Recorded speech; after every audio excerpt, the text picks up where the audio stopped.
We're all very familiar with the importance of knowing how to make a plan. Plans help us to trace a direct line from where we are now to where we want to go, and they help us outline the action steps that we think we need to get there.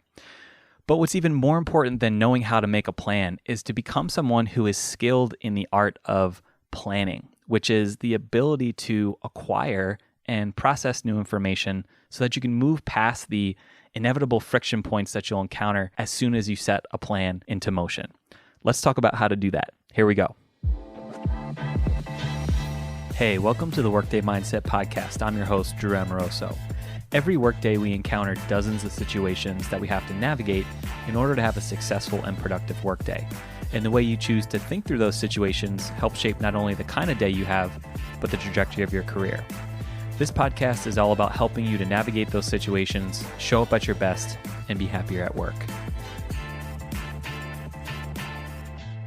I work a lot with entrepreneurs and professionals on how to change their workday and ultimately change the direction of their career and their lives. And anytime I work with people on helping them to make these changes, there's always an aspect of this work that involves planning.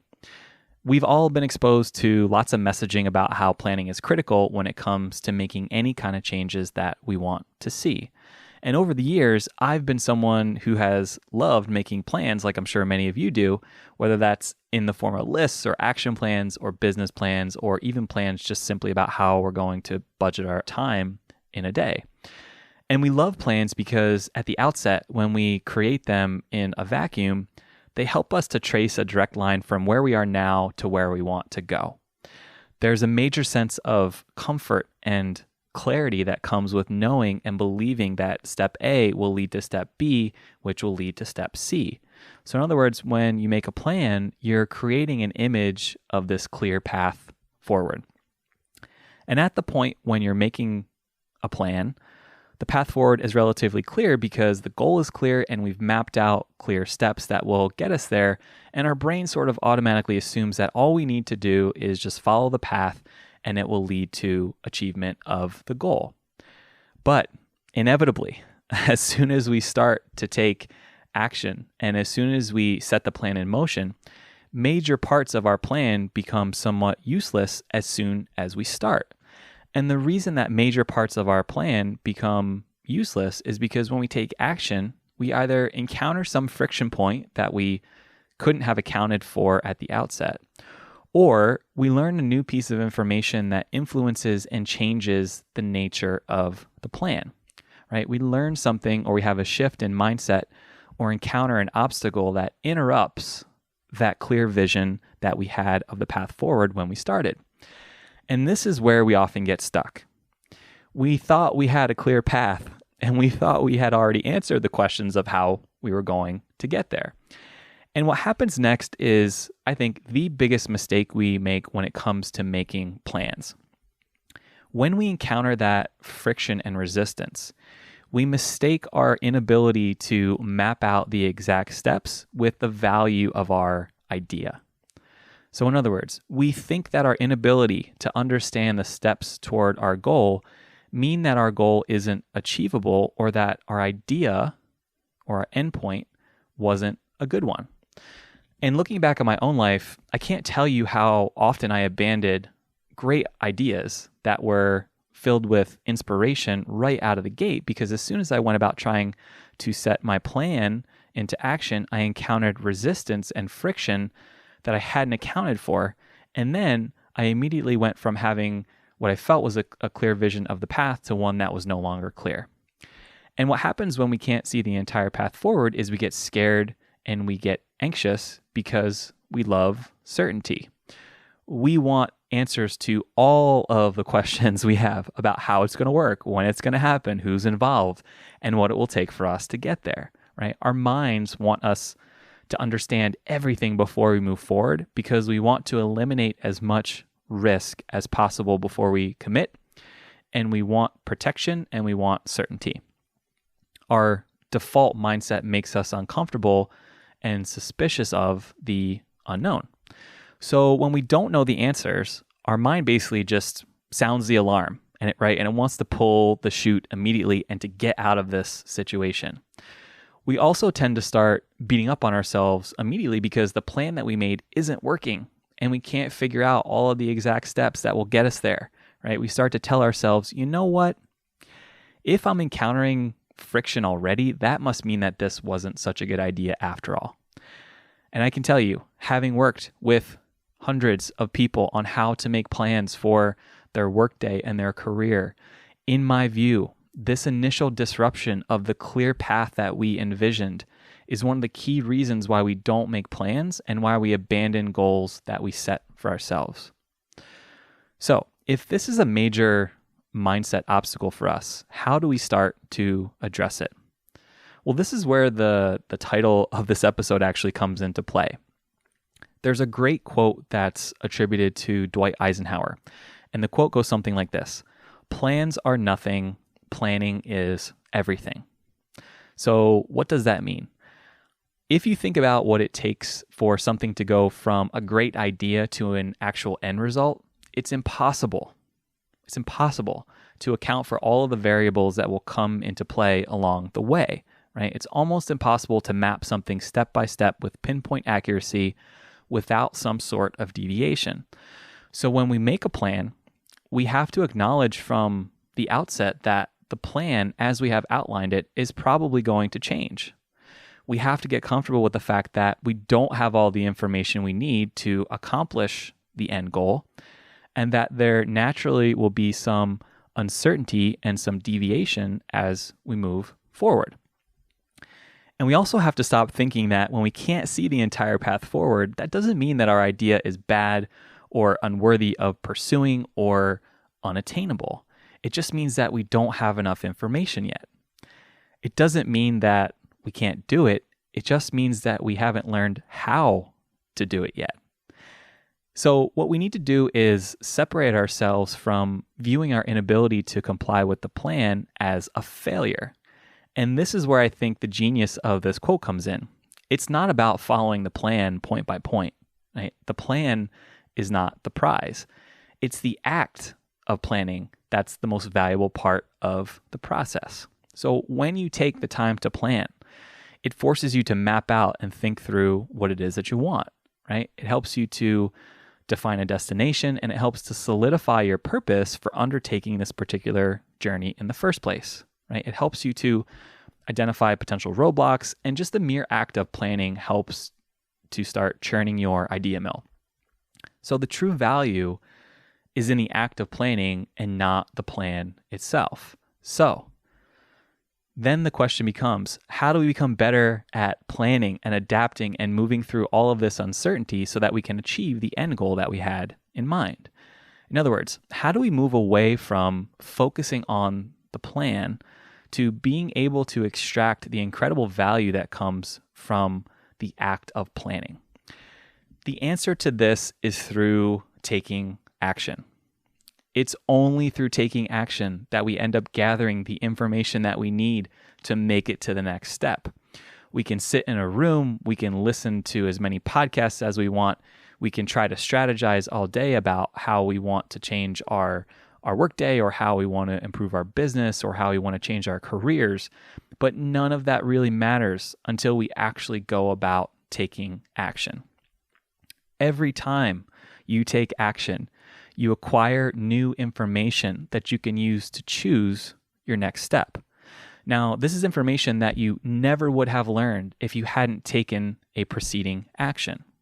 It's the kind of information that only comes from taking action. It's not something you can research, and it's not something that you can plan for. So let me give you a simple visual of this as a starting point, and hopefully this will give you a little bit more context.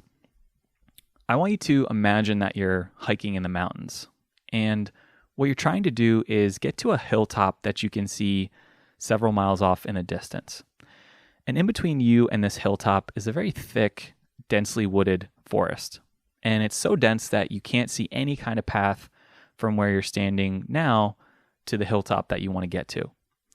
All you can really see is maybe 5 or 10 feet in front of you, and it's just a bunch of trees and bushes that are blocking your line of vision.